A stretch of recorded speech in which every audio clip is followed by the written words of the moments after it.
Hello, back with some more first takes, this time for the All for One Clash deck from the League of Villains previews. Another 18 cards. This time I've added half points. I'm going to start using some half points because I was kind of on the fence about a bunch of All Might cards. So, mostly just self-serving, right? Nobody actually cares about the numbers that much, but it'll make it easier for me. So, yeah. Off we go. First and foremost, we have All for One himself. He gives damage to all his moves. It's gonna be, it's gonna hit +2 fairly early on. It's gonna get up to +5 eventually, and this sort of damage bonus, that scaling damage bonus, has been pretty effective in characters like Todoroki 1. It is very useful to just get a bunch of free damage on all of your moves. But, to go along with it, maybe compared to, I guess maybe the closest comparison is Endeavor 1 to this guy, instead of having, a nice, but, very, very kind of relatively medium pickup ability. All for One does stuff with momentum. He can, when he wants, spend a momentum to perfect block and attack, just not have to worry about zones, just always take no damage from whatever it is, and we know Chaos in particular has a bunch of special mid blocks and Cheerful Uppercut and Ice Storm that could be very handy on. And then his response can make sure that he always has momentum. It can trade momentum in and out. I have a lot of experience playing with this sort of ability, and it's very good. Something like this is also on Ochako 3, and it's sort of her premier ability, and it's just kind of part of what All for One does. So yeah, definitely a character with a lot of potential. As a 6 hand size, that is, going to take some time to get going. There's certainly no guarantee that he's going to be high tier, but I don't think it would shock anybody if he was. So I'm going to go ahead and give him a 4. It's all on a 1 to 5 scale. There will be a description of the rough scale in the comments. Again, we're mostly just slapping numbers on things. It's nothing too big of a deal here. Getting into the attacks, the first one is Air Cannon Blast, and this is probably the worst card in this Clash deck kit that you can buy. We had a Pseudo Stun 2 in All Might's kit that I was fairly high on. That one is a 4 low 3 that got the second stun if it hit. This is a 3 mid 4 that gets the second stun if it's full blocked. And that's a relatively significant difference in terms of we're playing this move to try to get resources out of our rival. Because they are allowed to take this. Now, if you're All for One and you're making this huge, maybe they don't feel so allowed to take it. But at the end of the day, it's not really that much different than if it was just a 4 speed mid for 4 with stun 1. And 4 mid 4 stun 1 is not a very exciting stat line. You can generally do better than that. And then its second enhance is cool, but it's copy hardened with no payoff. And that can be fine. I mean, it changes the zone, I guess, and now you've got a 4 high or 4 low 4 stun 1, which is fine, but Copy Harden has been a pretty niche card, and this feels like sort of a worse version of it. Granted on 3 different symbols, but I don't think this card really makes the cut in very many decks, and I think even at like locals casual scenes, people who start with the All for One Clash deck are probably going to be cutting this, probably before any other thing. I'm going to give this a 1.5. Oh, too many line breaks. There we go.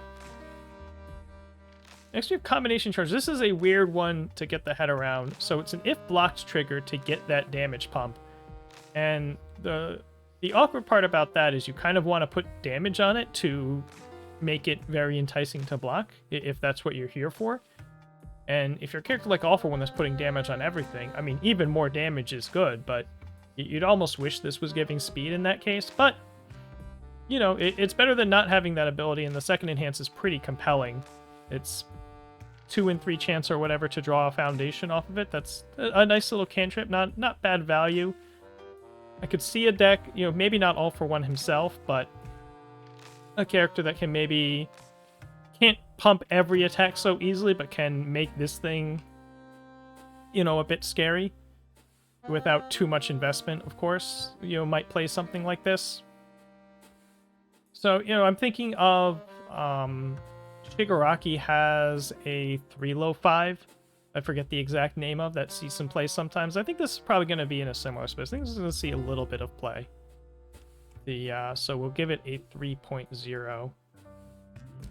Next one is Impact Recoil. It's hard to know what to make of this card. It feels like we're paying a lot for the benefit of having a quote-unquote overstated 5-speed mid on our 4-diff. And, discard a momentum for 4 damage is great, but that's largely making up for the fact, that's 2 damage plus the 2 damage that it maybe should have had on its face, right? It's got a cool on block effect, but it's hard to see a base rate 2 damage move going into a deck just to be like a nice breaker 1 block. I could be proven wrong. I could see, somebody playing a copy of it. Maybe if it also doesn't have any currently relevant keywords, so we don't really have anything with a slam theme yet. Maybe if that shows up at some point. Selkie has a slam theme, right? I don't even think Selkie's that interested in playing this card. He might though, but yeah, I'm a downer on this card. I'm gonna give it a 2.5. Next was Kinetic Air Cannon. This is a cool shaped attack. It's understated damage wise, but it does have that 5-speed high, and it is a way to get fast momentum. If you land it, you get to have a momentum for free. There are cards that let you just put a foundation into your momentum, but this one doesn't cost you that drawback. Having EX on this is kind of funny. You can if you don't actually need the momentum, you can like spend the momentum, make it faster, and still get one on sort of a refund of sorts for your EX too. I think the big thing about this card, really more than that, is the second enhance, where you get to swap a momentum with one from your discard pile. The obvious application of this being face up momentum abilities. I could certainly see a deck that is running, has 2 or 3 different face up momentum things that it might think about mix and matching and try to get the right one in here at the right time. Playing a couple, not like a 4x Kinetic Air Cannon, but maybe a 2x Kinetic Air Cannon, just as sort of a super utility toolboxy piece. And I think we will see that somewhere at some point. So I'm going to give this a 3.5 because it could become like a common package that we see. It might not, though. Next one's Kinetic Booster Orb. We're paying a lot for Stun 3 here, and there's a reason. Stun 3 is very, very, very good. We have to make this attack into a pseudo 5 difficulty to get a 1 mid 4 Stun 3.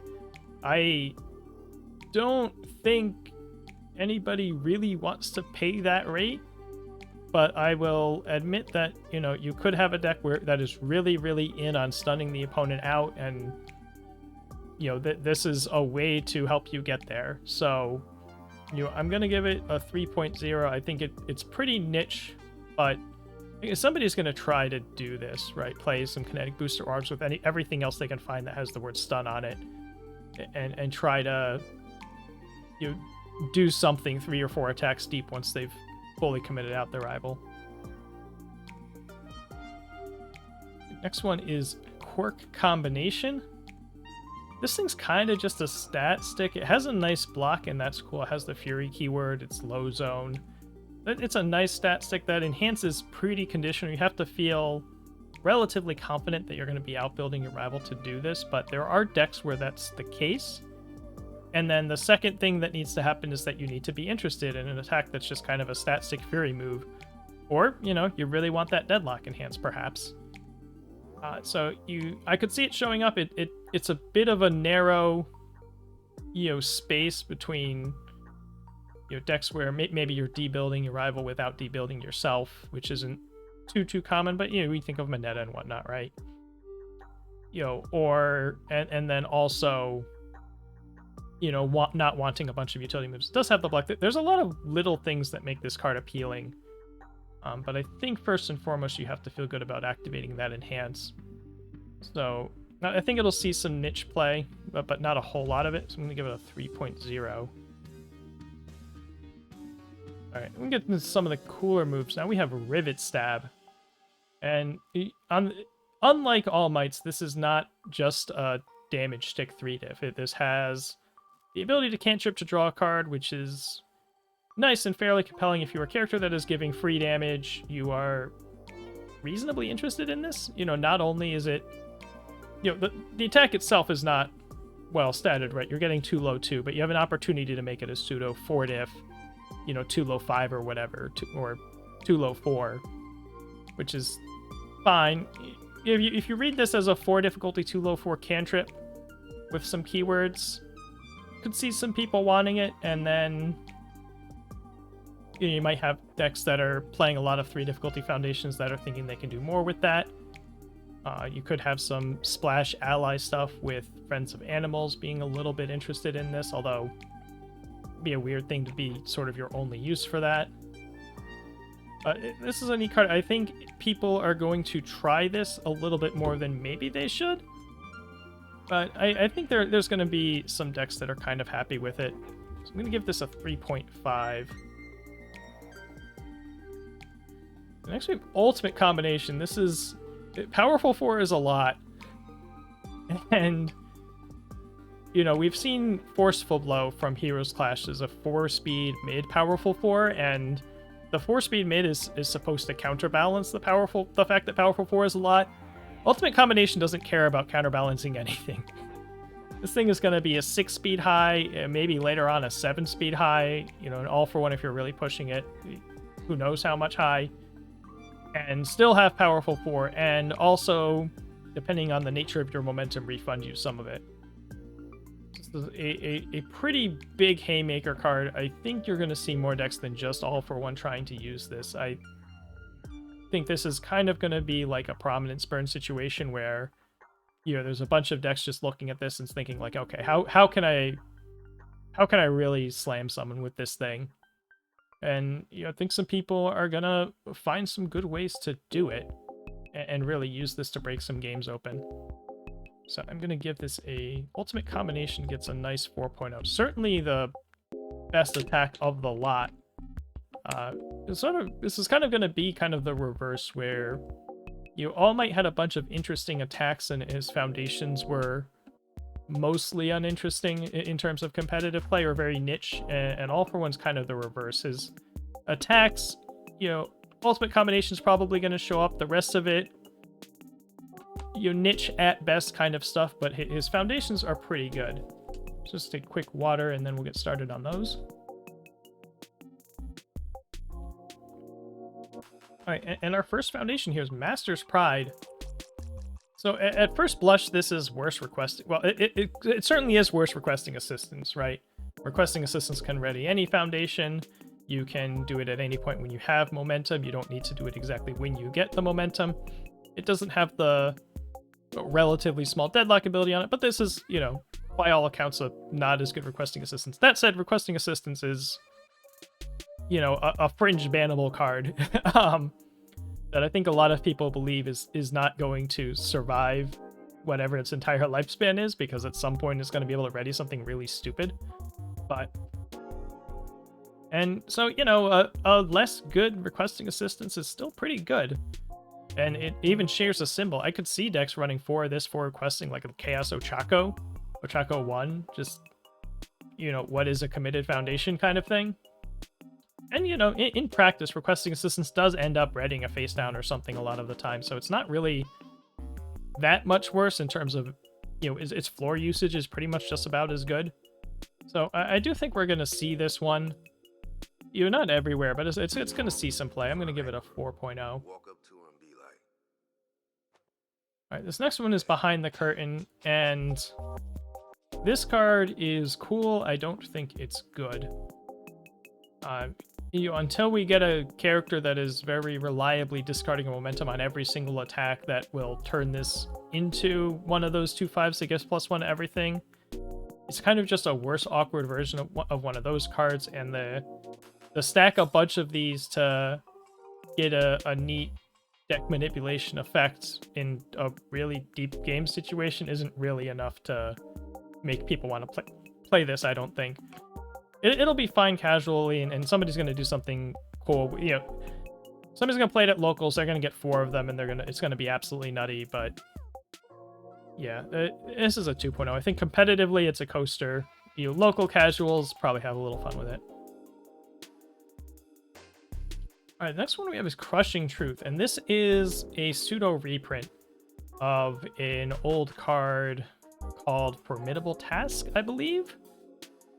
And, you know, right down to the stat line, the only difference is the symbols.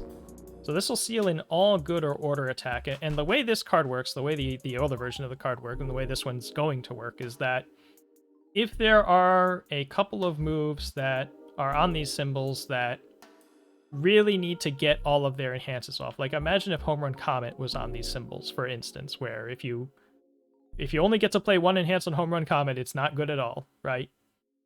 So if there's enough of those cards going around that it is worth destroying a foundation to stop whatever it is that they're doing, then Crushing Truth's going to see some play, at the very least in sideboards. If there's not, it's just going to hang out in binders. I think right now, maybe 1.3 million volts falls into this category.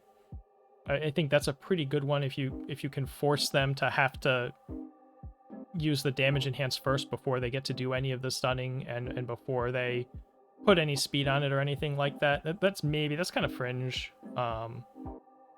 You're kind of you're destroying this to prevent stun too, I guess, and 2 damage, which is not that great. So you're making those sorts of calculations, but I think there's probably going to be a time where this card feels pretty good. So I'm going to give it a 3.5. I don't know if that time's right now. We'd have to evaluate the card pool, basically. Actually, Endless Loathing. This is a strange one to figure.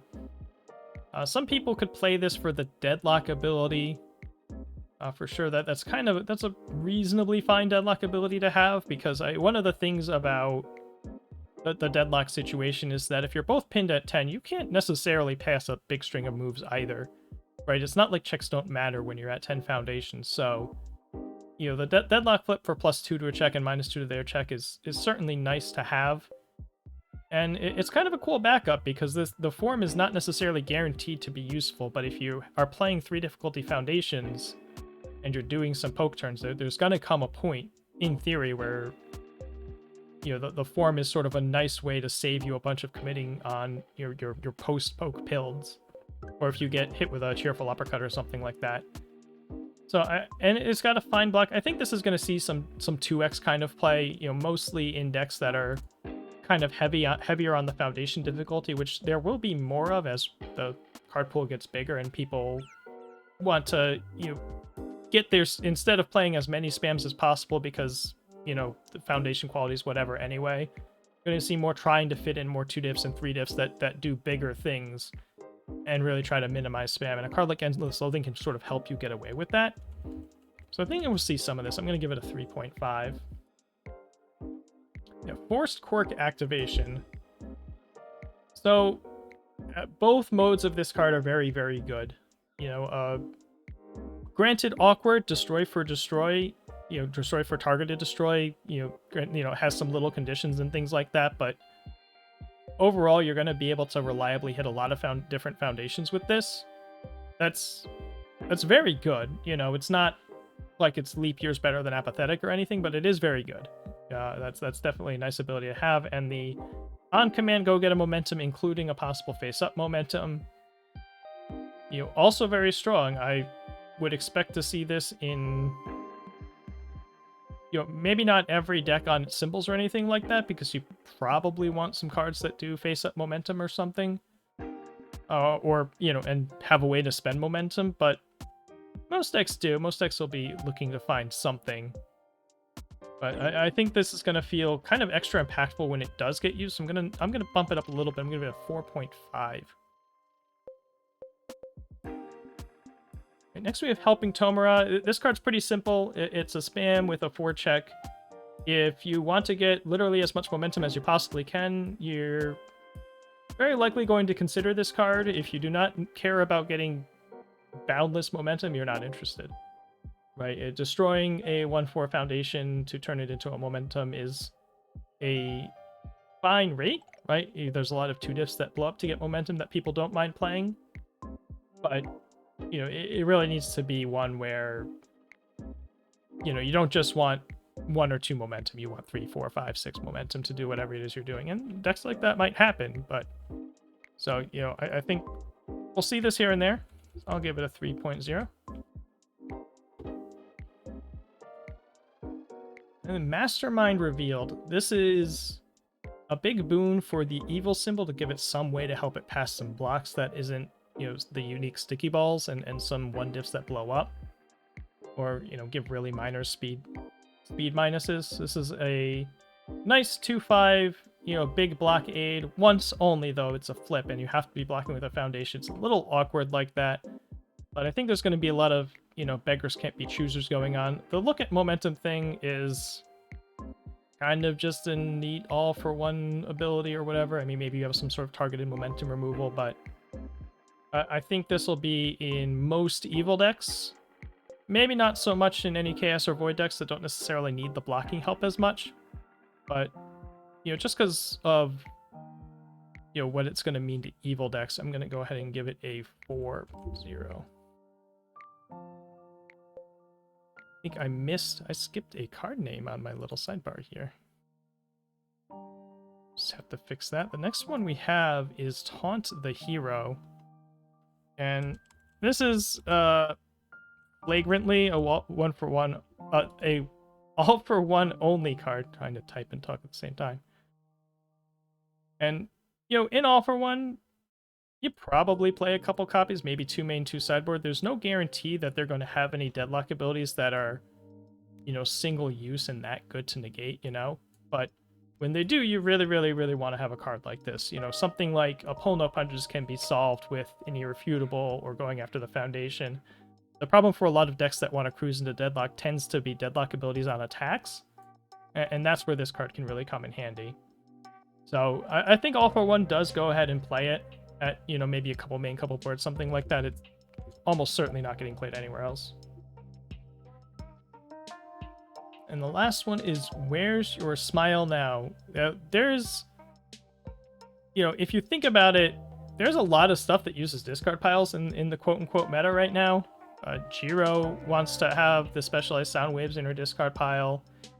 Momo tutors her discard pile. Ojiro wants to have certain things in his discard pile for Student of the Art. Tokuyami wants to summon Dark Shadows in the discard pile. And this puts those cards on the bottom of the deck. It doesn't even shuffle them in. Eraserhead with the erasers in his discard pile. So this is going to be a pretty good tech piece, and if the meta continues to have a lot of the current usual suspects in it, I think this card's going to see a bunch of play, and it's going to filter in and out depending on how much of that stuff there is. But I think it is pretty strong. Pretty nice little spam, and the response is kind of similar to the All Might one, where in order to get your quote-unquote -2 speed, you have to be blocking twice. But the difference is this card also does something else. So it should be pretty good. I'm gonna give it a 4.0. And that is a wrap for going through the All for One previews. So yeah, like I said before, a lot of pretty good foundations. Maybe some more iffy attacks. I can see All for One, your first drafts of decks maybe taking Ultimate Combination and just taking a bunch of existing charge packages or fury packages or range packages or whatever, and then putting a bunch of his foundations in but not really playing any of his attacks. But that's okay. We're kind of just adding a bunch of interesting things to the card pool. It'll be pretty fun to play with these cards. So let me know what you think. Let me know if you think there's anything I'm dramatically overrating or underrating or what have you. And we'll see what characters they preview next. I'm going to try to keep these going this time and actually get through the full set like I did not do for set 3. There will be a gap this coming weekend for South Carolina, but we'll work around that. And yeah, so stay tuned for more of these as the week goes on. I'll see you in the next one. Take care.